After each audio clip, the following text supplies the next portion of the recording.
ఓం శ్రీమాత్రే నమః. అందరికీ నమస్కారం. ఈరోజు ఈ వీడియోలో మహాలక్ష్మి మహత్యం గురించి తెలుసుకుందాం. ఈ మహత్యాన్ని కనుక భక్తి శ్రద్ధలతో విన్నట్లయితే మీకున్న ఎటువంటి సమస్య అయినా, ఆర్థిక సమస్య అయినా అవి వెంటనే తొలగిపోతాయి. అలాగే మీరు అనుకున్న ఏ పనైనా దిగ్విజయంగా పూర్తవుతుంది. ఏ శుభకార్యం తలపెట్టినా నిర్విఘ్నంగా జరుగుతుంది. కుటుంబంలో ఏదైనా సమస్యలు ఉంటే ఈ మహత్యం వినడం వల్ల ఆ సమస్యలు అనేవి తొలగిపోతాయి. ఏ కోరికలు లేకుండా కూడా కేవలం జగన్మాత అనుగ్రహం కోసం కూడా ఈ మహత్యాన్ని వినవచ్చు. ఈ మహత్యం వినినా, చదివినా, వినిపించినా ఆ లక్ష్మీనారాయణుల అనుగ్రహం తప్పక లభిస్తుంది. అటువంటి పరమ పవిత్రమైన ఈ మహత్యంలోని 4వ అధ్యాయంలో ఏముందో ఈరోజు ఈ వీడియోలో తెలుసుకుందాం. ఈ మహాలక్ష్మి మహత్యంలోని మొదటి 3 అధ్యాయాల వీడియోస్ ఆల్రెడీ మన ఛానల్ ధర్మరాశి ఛానల్లో పెట్టాను. ఒకసారి ఎవరైనా చూడనట్లయితే ఒకసారి వినండి. వాటి యొక్క లింక్స్ డిస్క్రిప్షన్లో కూడా ఇస్తాను, ఒకసారి చెక్ చేయండి. ఈ మహాలక్ష్మి మహత్యం వినడం వల్ల ఆ లక్ష్మీనారాయణుల అనుగ్రహం ఖచ్చితంగా కలుగుతుంది. ఈ చాతుర్మాసంలో కనుక విన్నట్లయితే ఇంకా అద్భుతమైన ఫలితాలు అనేవి లభిస్తాయి. తప్పకుండా ఈ మహత్యం పూర్తిగా భక్తి శ్రద్ధలతో వినండి. ఆ లక్ష్మీ శ్రీనివాసుల కటాక్షం ఖచ్చితంగా కలుగుతుంది. ఇక ఇప్పుడు 4వ అధ్యాయంలో ఏముందో ఇప్పుడు తెలుసుకుందాం. పరబ్రహ్మమూర్తి అయిన శ్రీమన్నారాయణ వారి అనుగ్రహంతో 4 వేదాలు ఉద్భవించాయి. ఆ వేదాల నుండే పంచ సూక్తాలు జనించాయి. విష్ణు సూక్తానికి ఆకాశతత్వం, పురుష సూక్తానికి వాయుతత్వం, శ్రీ సూక్తానికి అగ్నితత్వం, భూ సూక్తానికి భూతత్వం, నీలా సూక్తానికి జలతత్వం చిహ్నములు. శ్రీ సూక్తమును అగ్ని సూక్తం అని కూడా అంటారు. హిరణ్యవర్ణం అంటే కాల్చిన బంగారం వంటి పసుపు, ఎరుపు రంగుల మిశ్రమం అనే అర్థం. సూర్యకిరణాల వన్నె కలది. శ్రీ అంటే అగ్నిస్వరూపం అనే అర్థం. ఆ శ్రీలక్ష్మియే ప్రకృతి మొత్తం వ్యాపించి తన తేజస్సుతో ప్రకాశింపచేస్తున్నది. ఆ తల్లియే పద్మాలయగా, పద్మహస్తగా, పద్మాక్షిగా, పద్మసంభవిగా, పద్మప్రియగా, పద్మినిగా, భగవతిగా, భార్గవిగా, సర్వమంగళ స్వరూపిణిగా భాసిస్తున్నది. పూర్వకాలంలో అవంతి నగరంలో సుబ్బిశెట్టి అనే వర్తకుడు ఉండేవాడు. స్వతహాగా లోభత్వం కలిగిన సుబ్బిశెట్టి ఎవరికి ఏ సహాయం చేసేవాడు కాదు. వారు ఎంతటి ఆప్తులైనా, వారెంతటి కష్టంలో ఉన్నా ఏమాత్రం ధన సహాయం చేసేవాడు కాదు. అతని లోభత్వాన్ని చూసి అందరూ అతనిని ఈసడించుకునేవారు. ఆ ఊరి దేవాలయంలో ఉత్సవాలు జరిగినప్పుడు వర్తకులు అందరూ ఎంతో సొమ్ము దానంగా ఇచ్చేవారు. కానీ సుబ్బిశెట్టి మాత్రం చాలా కొద్ది సొమ్ము మాత్రమే, అది కూడా వారిని విసుక్కుంటూ ఇచ్చేవాడు. అతని లోభత్వం భార్య, వారికి గల 2 కుమార్తెలకు కూడా బాధ కలిగించేది. కొంతకాలానికి వారి కుమార్తెలకు వివాహాలు జరిగి వారి దారిన వారు వెళ్ళిపోయారు. వయసు మీద పడుతున్నది కదా, ఇక తీర్థయాత్రలకు తీసుకువెళ్ళామని భార్య సుమతి సుబ్బిశెట్టిని ఎంతో ప్రాధేయపడేది. అదంతా చాలా వ్యయప్రయాసాలతో కూడిన పని, ఇక్కడ నుంచే నమస్కరిస్తే సరిపోతుంది అని భార్యను కసురుకునేవాడు. రోజులు ఎలా గడుస్తుండగా భార్య సుమతికి ఏదో తెలియని వింత రోగం వచ్చింది.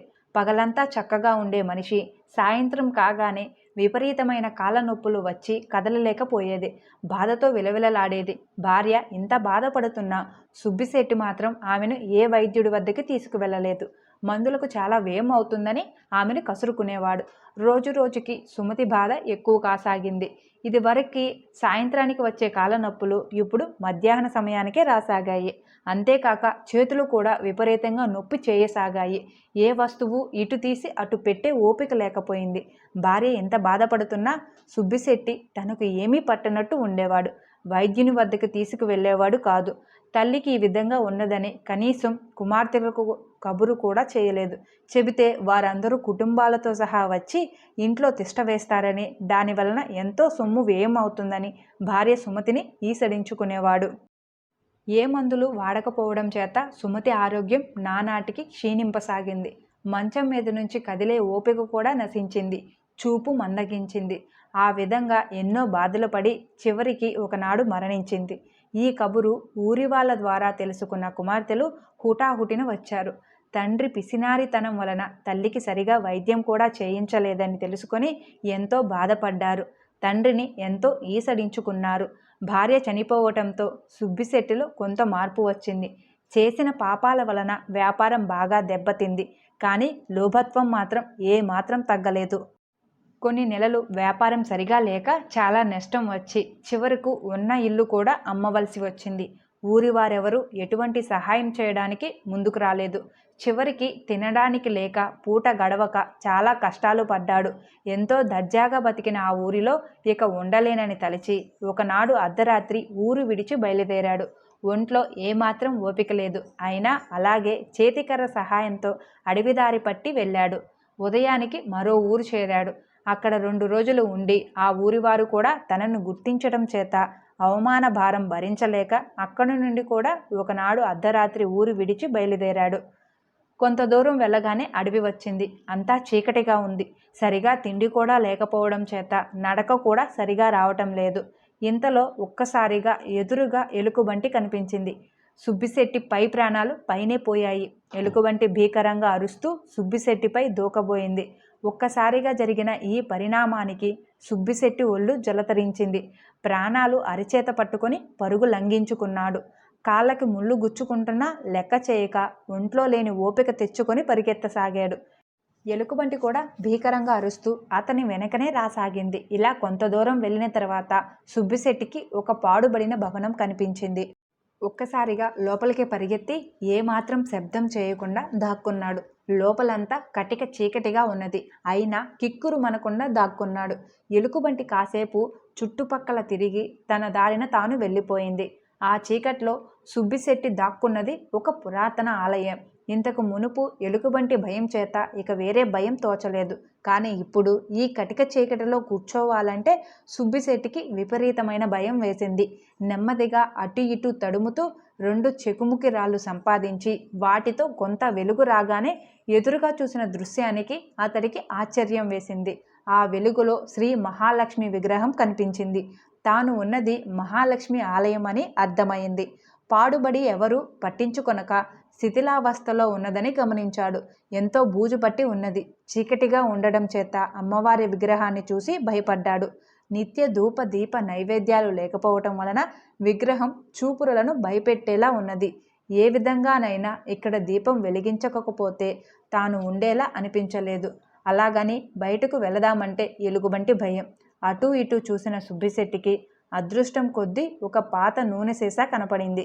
దానిని తీసి పక్కనే ఉన్న ఒక పాత గుడ్డతో దీపం వలె వెలిగించాడు. హమ్మయ్య అనుకున్నాడు. ఆ కాంతి వలన సుబ్బిశెట్టికి కొంత ధైర్యం వచ్చింది. పరిగెత్తి అలిసి ఉండటం వలన గోడకు ఆనుకొని కూర్చొని ఉన్న సుబ్బిశెట్టికి వెంటనే గాఢ నిద్ర పట్టింది. నిద్రలో సుబ్బిశెట్టికి కలలో శ్రీ మహాలక్ష్మి దర్శనం ఇచ్చింది. ఆ తల్లి సుబ్బిశెట్టితో ఇలా అన్నది: ఓయి, నీవు జీవితంలో ఎన్నో పాపాలు చేశావు. మితిమీరిన లోభత్వంతో చివరకు కట్టుకున్న భార్యను కూడా పోగొట్టుకున్నావు. ఎవరికి గుప్పెడు బియ్యం కూడా దానం చేయలేదు. కానీ ఈరోజు నీవు నా దేవాలయంలో దీపం వెలిగించటంతో నీ పాపాలన్నీ నశించాయి. ఎన్నో సంవత్సరాలుగా ఈ దేవాలయం ఎవరూ పట్టించుకోలేదు. ఇన్నాళ్ల తర్వాత నీవు ఇక్కడ దీపం వెలిగించటంతో నిన్ను నేను అనుగ్రహించాను. ఈ పుణ్యకార్యంతో నీ పాపాలన్నీ తీరిపోయాయి. ఇవిగో ఈ బంగారు నాణేలు తీసుకో. వీటితో ఇక ముందు సంతోషంగా ధర్మపదంలో జీవిస్తూ కాలం గడపవలసిందని అన్నది. తెల్లవారగానే సుబ్బిశెట్టికి మెలకువ వచ్చింది. ఒక్కసారిగా ఆ రాత్రి తనకు వచ్చిన కల గుర్తుకు వచ్చింది. ఆ తల్లి కలలో దర్శనం ఇచ్చినందుకు ఎంతో ఆనందం కలిగింది. సుబ్బిశెట్టి తాను చేసిన తప్పులకు ఎంతో పశ్చాత్తాపపడ్డాడు. తన భార్యను చేజేతులా పోగొట్టుకున్నందుకు ఎంతో బాధపడ్డాడు. ఇలా పశ్చాత్తాప పడుతుండగా ఎదురుగా ఒక పళ్ళెంలో బంగారు నాణేలు కనపడ్డాయి. తనకు వచ్చిన కల నిజమేనన్నమాట. ఆహా, తన భాగ్యం ఏమని చెప్పుదును. శ్రీ మహాలక్ష్మి తనను అనుగ్రహించిందని గ్రహించి ఆ నాణేలను కళ్ళు కద్దుకొని తీసుకొని మరునాడే తన ఊరికి బయలుదేరి వెళ్ళాడు. కొంత సొమ్ముతో మళ్ళీ వ్యాపారం మొదలుపెట్టి కొద్ది కాలంలోనే ఎన్నో లాభాలు గడించాడు. తనను అనుగ్రహించిన శ్రీ మహాలక్ష్మి ఆలయాన్ని ఎంతో అద్భుతంగా పునర్నిర్మాణించాడు. శ్రీ మహాలక్ష్మికి ఎన్నో దివ్యమైన ఆభరణాలు చేయించాడు. నిత్య పూజలకు ధూప దీప నైవేద్యాలకు కొంత సొమ్ము కేటాయించి ఆచార్యులను నియోగించాడు. బ్రతికినంత కాలం తోటివారికి సహాయపడుతూ దాన ధర్మాలు చేస్తూ జీవించి చివరన ముక్తిని పొందాడు. శ్రీ లక్ష్మీనారాయణుల అన్యోన్యత వర్ణింపలనవి కానిది. ఒకరిపై ఒకరికి పంచప్రాణాలు. ఆ జగన్మాత ఏ విషయానికి నొచ్చుకోకుండా ఏమాత్రం కష్టపడకుండా ఉండేలా శ్రీమన్నారాయణుడు ఆ తల్లిని ఎప్పుడూ కనిపెట్టుకునే ఉంటాడు. ఆ జగన్మాత కూడా స్వామి హృదయంలోనే నివసిస్తూ ఎప్పుడు స్వామిని వెన్నంటే ఉంటుంది. తన నాథుడికి ఎల్లవేళలా సపర్యలు చేస్తూ స్వామితోనే ఉంటుంది. వారి అన్యోన్యత లోకానికే ఆదర్శం. పూర్వకాలంలో త్రిలింగ దేశంలో కృష్ణవర్మ అనే మహారాజు ఉండేవాడు. కృష్ణవర్మ భార్య సుకన్యాదేవి ఎంతో సాత్వికురాలు. ఇద్దరు పరమ విష్ణు భక్తులు. కృష్ణవర్మ దేశాన్ని ప్రజారంజకంగా పాలిస్తూ ప్రజల సంక్షేమమే తన సంక్షేమంగా భావించేవాడు. ప్రతి 2 సంవత్సరాలకు ఒకసారి తిరుమల యాత్ర చేసి కొండపై శ్రీనివాసుని దర్శించి అటు తర్వాత తిరుచానూరు, అలివేలు మంగమ్మను దర్శించుకునేవాడు. మంది మార్బలం వెంట రాగా ఆ యాత్ర నెల రోజుల పాటు సాగేది. ఇలా జరుగుతుండగా ఆ సంవత్సరం కూడా కృష్ణవర్మ ఎంతో వైభవంగా బయలుదేరి తిరుమల చేరాడు. ఆనంద నిలయంలో స్వామిని దర్శించి కొండపై 4 రోజులు ఉన్నాడు. ఇక కొండ దిగి తిరుచానూరు వెళ్ళి అలివేలు మంగమ్మను దర్శించుకోవలసి ఉండగా తన పొరుగురాజు 1 వారం రోజుల పాటు తన దేశంలో అతిథిగా గడపటానికి వస్తున్నాడని భటుల ద్వారా వర్తమానం అందింది.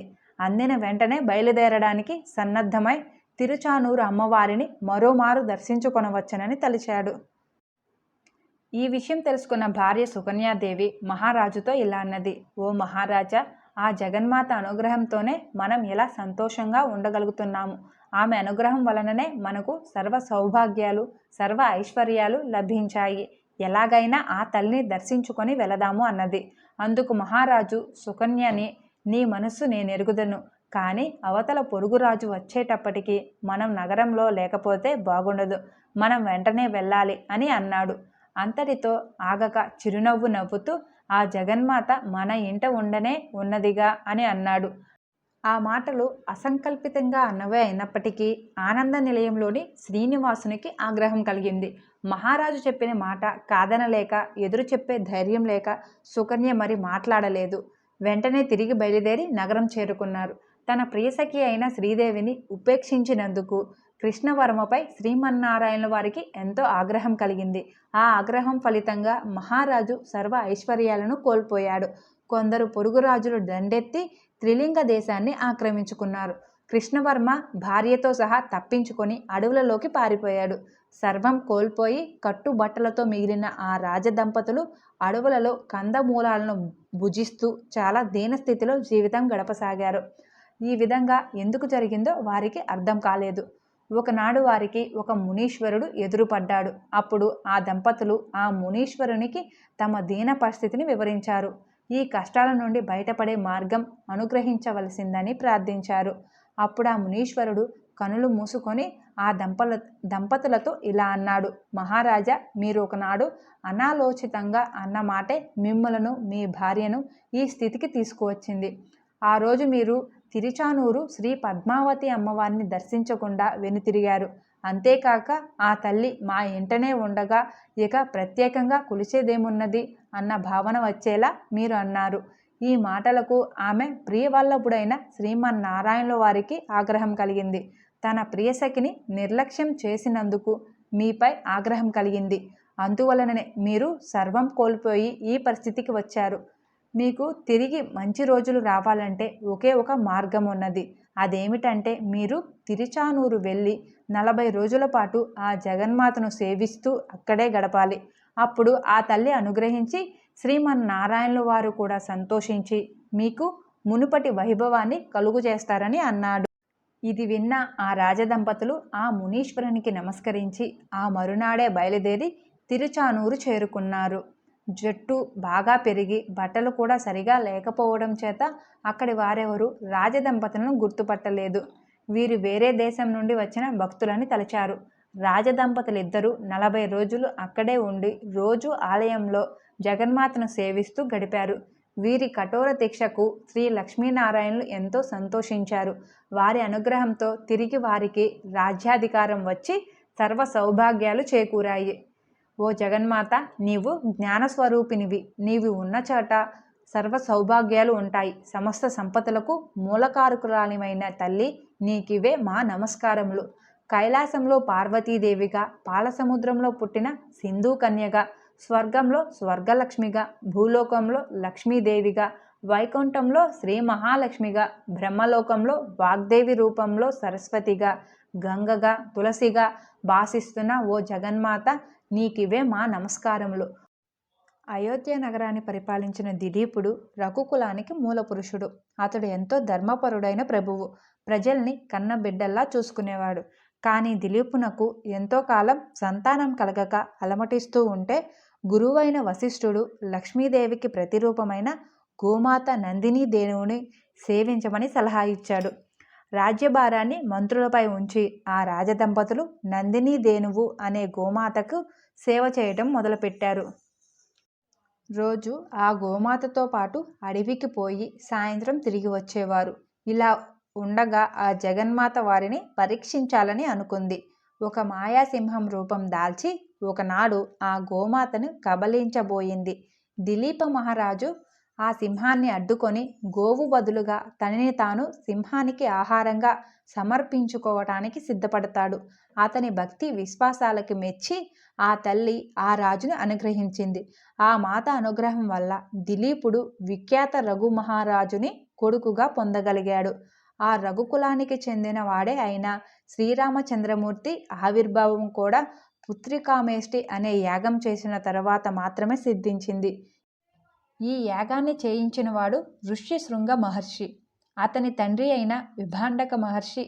విభాండకుడు ఘోర తపస్సు చేసి లోక కళ్యాణానికి కారకుడయ్యే పుత్రుడు కావాలని శ్రీమాతని అర్థించాడు. ఆ తల్లి కటాక్షం వల్ల పుట్టిన ఋష్యశృంగుడు యాగం చేయిస్తే దేవతలు స్వయంగా దిగివచ్చి భాగం స్వీకరించేవారట.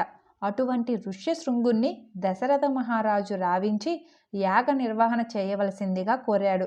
దశరథుడు అశ్వమేధ యాగాన్ని, పుత్రకామేష్టి యాగాన్ని ఋష్యశృంగుని ఆధ్వర్యంలో చేయించాడు. దేవతలంతా సంతోషించి ప్రాజాపత్యుని చేత ధన్వంతరి తయారు చేసిన దివ్య పాయసాన్ని ప్రసాదంగా పంపారు. ఆ పాయసం ప్రభావం వల్ల శ్రీరామ, లక్ష్మణ, భరత, శత్రుఘ్నుల జననం జరిగింది. ఇంతటితో మహాలక్ష్మి మహత్యంలోని 4వ అధ్యాయం సమాప్తమైంది. మరొక మంచి వీడియోతో మళ్ళీ కలుద్దాం. అంతవరకు సెలవు.